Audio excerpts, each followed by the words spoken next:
Hey everybody, GravyTrain here with another episode of GravyTraining. This one we're covering two things at once. One, Craw has gotten a bit of a makeover and also gotten an epic. So I'm going to cover both topics here and kind of interchanging them, but I'll just show you what the new Craw looks like with the new epic and everything else. So we'll start with the epic. So this epic is 30% defense, 20% skill, 20% max health. I really wish they'd put max health above defense, because right now defense is not scaling properly against attack at really high levels. So it would be nice if they had put health up there instead. But maybe they'll fix defense and get the scaling right there. Who knows? But otherwise, I mean, it's a good mix of stats. Craw gets a bonus to certain damage based on max health, and it's just helps for survivability. So, and then the effect is a 30% chance to attack for 3 times damage, cleanse 1 debuff from all allies. Null magic TBD. I don't know if it does get rid of null magic or not. And it applies Foresight to all allies. I'm assuming that it doesn't get rid of Doom because Doom specifically says it. I think Null Magic specifically says that it doesn't as well. But it's hard to tell because Boss Fight likes to break all the immunities and all the things that can't. It likes to make exceptions to everything, so we'll see. So yeah, not too bad. I mean, not earth-shattering, but the stat boost here is nice.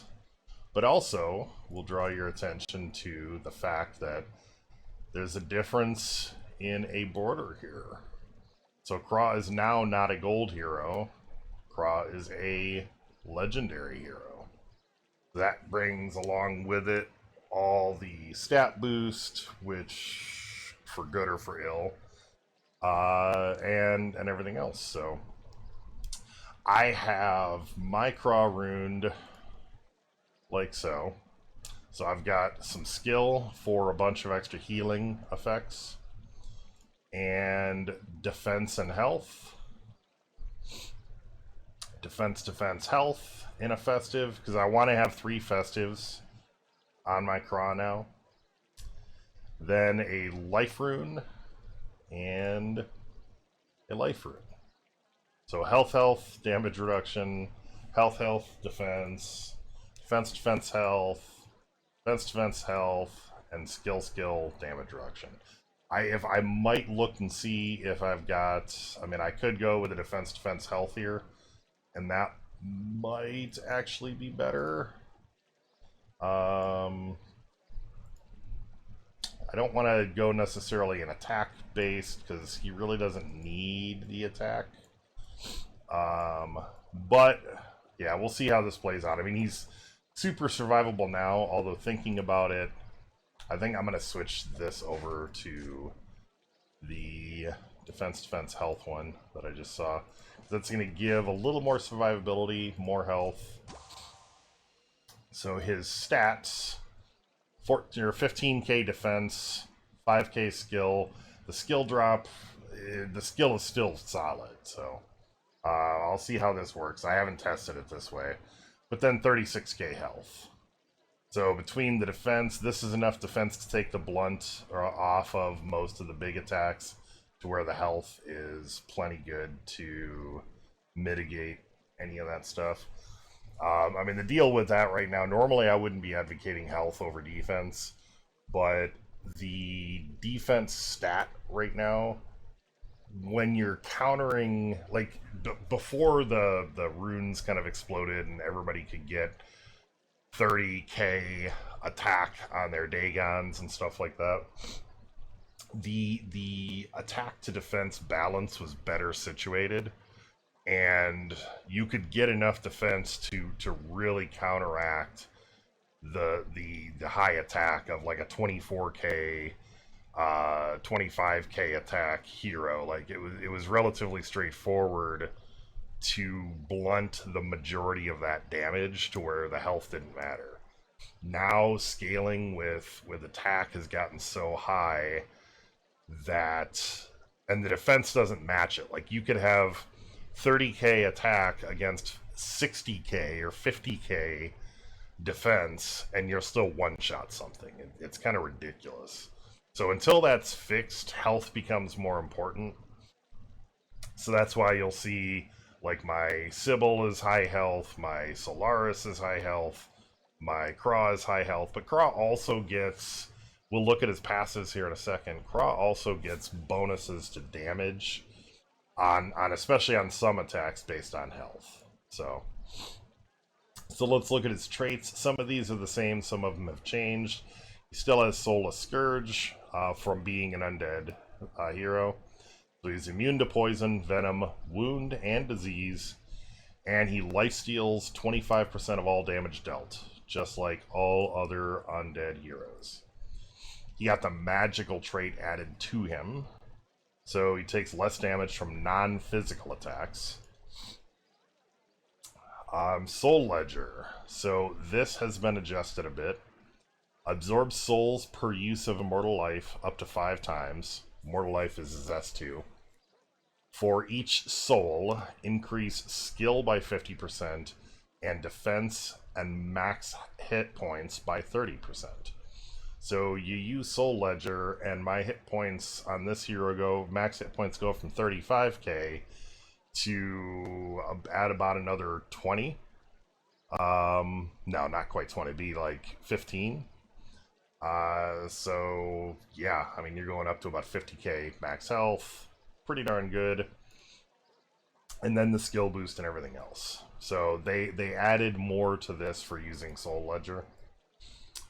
Nevermore. On death, you purge X debuffs, heals all allies where X is equal to the number of souls plus 1. So you're always going to purge 1 debuff, but you'll potentially purge more. Honestly, I don't see this being a big factor. And at first, when I was looking at Craw, I was kind of like, well, none of this stuff is really all that great. There's really only a couple of things that really come out and shine with Craw with the rework. And I'll kind of get to those. Because, like, in battles that I've seen, I'm not likely to use Immortal Life. Like, it's just, the battle's not likely to go that long. So we'll see, and I'll kind of walk through it as we get there. So this one's different. Instead of having all allies start the dungeon with 1 stack of Foresight, they get 3 stacks of Foresight. So this is kind of a big deal. In some ways it contributes to power creep, but not directly. Because instead of having to have Foresight runes on your heroes, now you can throw Tainted runes or whatever else you want in place of some of those Foresight runes, because Foresight with Craw is now... It's much more significant than just having a Foresight rune or 2. You really do get Foresight very consistently as long as Craw's alive. So I really wish they'd made Craw block null magic. That would have made this hero so good, but they missed an opportunity, like always. Alright, so then this is the Epic passive. Epic Immortality through Death. Allies, it used to be Undead allies, I believe, gain 25% lifesteal. Now it's all allies gain 25% lifesteal. And Foresight at the start of each turn. And Undead allies gain double of each. So Undead allies are already going to have 25% lifesteal. They're going to gain 50% lifesteal. And I think that that should apply to Craw. So 75% lifesteal and 2 stacks of Foresight at the beginning of each round. So that's not bad. It's going to be really hard to debuff when Craw's around. Like, he's going to stop a lot of it. I really wish that it stopped null magic, because that would balance a lot. I think that was a mistake that they made them just kind of ignore each other, but whatever. And then abilities. So the wand attack hasn't changed. Ranged spirit attack, 1000 damage, 30% chance to deal 3x damage, blah blah blah, all the epic stuff. Dark designs. So this is a ranged dark attack on all enemies for 3500 damage. Recovers 7150 health split between all allies. I think when I had my skill rune on there instead, that was well over 10,000. So, but they splits it between all allies. It might have even been close to 12,000 now that I'm thinking about it. Adds foresight to all allies. So once again, just the S1 is giving foresight to all allies. And lasts until consumed, purged, or can't be stolen, or can't be stolen, or whatever. I mean, that's typical. So Immortal Life, this is the ability that was referenced in a couple of those things with the Soul Ledger. So we've got a melee spirit attack on target enemy. So this is an actual melee attack, so this really doesn't have synchronization with sybil or anything like that. This really should just be a ranged attack. Deals extra damage based on this hero's max health. So it'll do this damage, and then if you got max health of, say, 35,000, then you're going to do a bunch of extra damage with Immortal Life for that. So that's one reason to use this ability, because this is the ability that benefits from the extra health. And it's going to add to your Soul Ledger, which the Soul Ledger then is going to increase, for each soul, increase skill by 50%, defense and max hit points by 30%. So it's pretty good. That combo stuff. Now, it's not necessarily any better than it already was. So, yeah. And then finally, Future Sight. And this is the ability that's kind of exciting, especially in light of the Sybil Epic. So, recovers basically 10k health split between all allies. This was around like 14 with all the skill, so it scales pretty well. Buffs allied attack by 2 times, which is going to be kind of crazy, especially with the team we're seeing, and adds foresight to all allies, once again adding a stack of foresight to everybody, and then all allies make an attack on a random enemy. So all of your ranged allies will make a free attack, and all your non-ranged ones too, but that'll give you a chance to trigger double tap from Sybil. So this is interesting. Plus just causing your dragons or whatever else to make a random attack on a random enemy. Basic attack. This could be pretty darn good. So that's it for the hero, for the changes. Let's get to, I don't have time to do a bunch of battles, but I will do a couple, kind of showing a team that I was using. So there are a couple of ideas that I've been thinking about, a couple of themes. It's interesting to see Deadeye here on a team without Sybil right now. That's really cool. I love Deadeye. He's my dude. So the team that I've been using consists of Sybil. Like I said, there's some synergies with the ranged single target attacks. Craw, Valken, and Alrakis. So the reason I've got Valken here is, one, because he's pretty survivable, but two, because he will, when Craw triggers the S3 and makes everybody do a basic attack, Valken is going to make everybody follow him with a basic attack. So it's just stacking on all the basic attacks so that Alrakis triggers double tap. Now, and Craw will actually trigger double tap as well, and so will Sybil. So this is really meant to maximize all the follow-up attacks.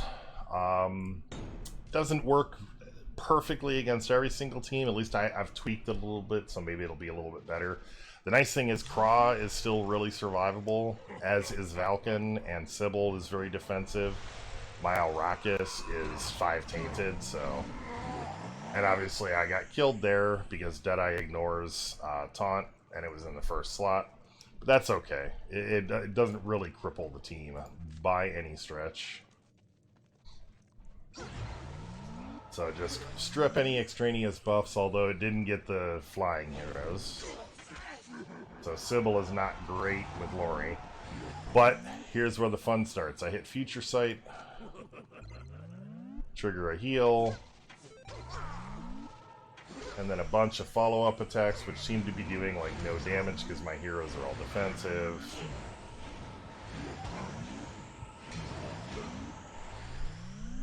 And Niveus going crazy. But the end of turn damage isn't enough. Yeah. So I'm going to go ahead and try... That wasn't amazing damage by any stretch.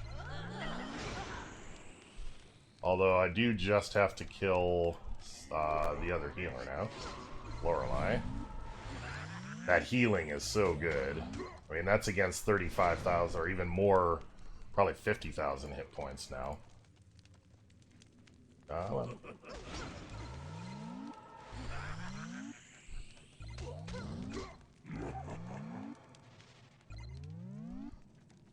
Alright, so this is not looking great.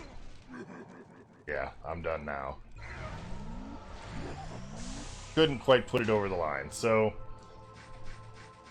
you might need to tweak. Sybil might need to be more, although Sybil's not going to survive if you're looking at less defense. The Valken might have to go higher, or you could kind of mix Craw with some more attack. I just don't think that you're going to get a lot of benefit from adding attack while keeping your hit points high. So we'll try it. I mean, this is definitely won battles, so it's not. And then the other option is to switch Valken out for somebody else. I think putting Hansuke in there or something like that, or even Niveus, is going to be really good. Because then Niveus is going to bring back your Arrakis. So I'll try that next round here. Kind of a useless attack there. Alright, yeah. I think I gotta put Niveus in here.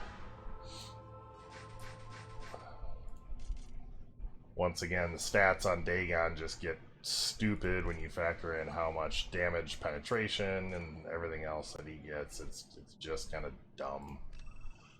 Let's see. Let's put... Where is Hansuke? There is Hansuke. That looks right.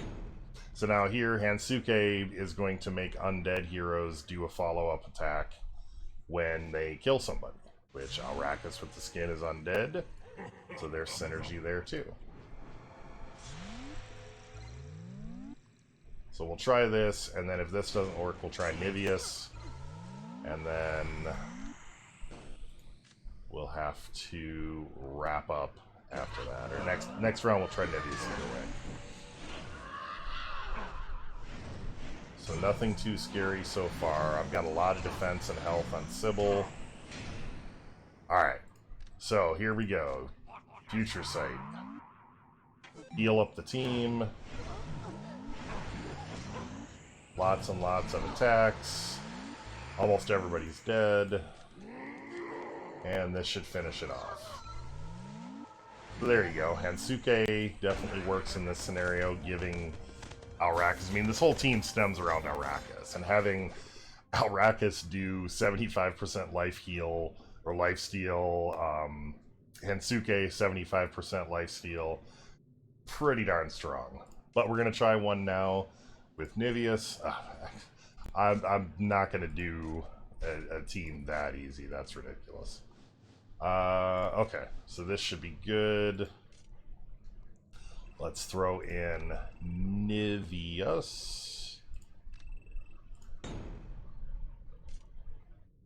That way, even if Arrakis dies, I'm going to be able to bring him back. But perhaps he won't.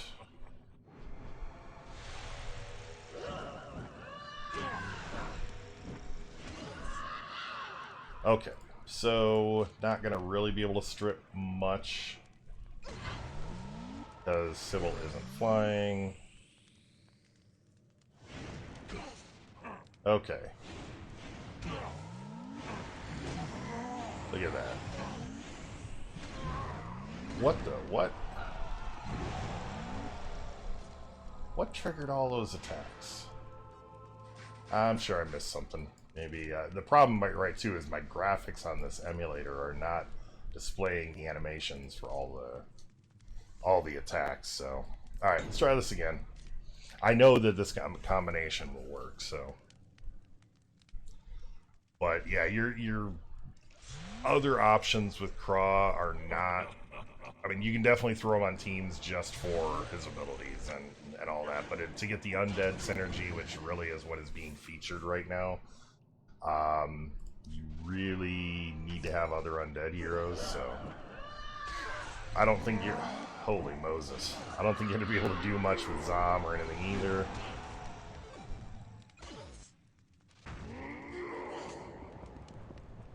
So, assuming I survive here, and then Nivius comes back, it's over. Alright. So kind of a cheesy win. Squeeze one more in here, I think.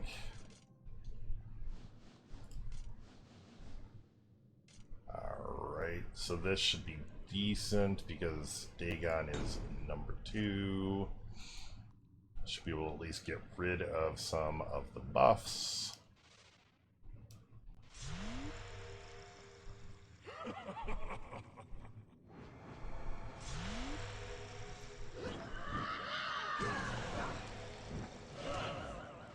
Okay, so let's get rid of the defense buffs and taunt. Let's see, Craw survives. Alright, perfect. Although there's not really much to do follow-ups right now. So we're gonna have to hope that we live to the next round, which we do. And I'm not even going to bother with a long animation attack. Oh, alright, well I guess maybe I should have.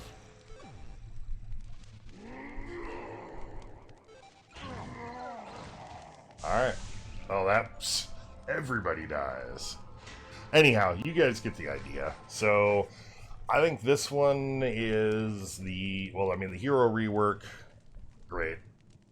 Well, I won't say great. I think they missed a couple of opportunities. So the hero work is probably, or rework, is probably kind of a solid meh, at least right now.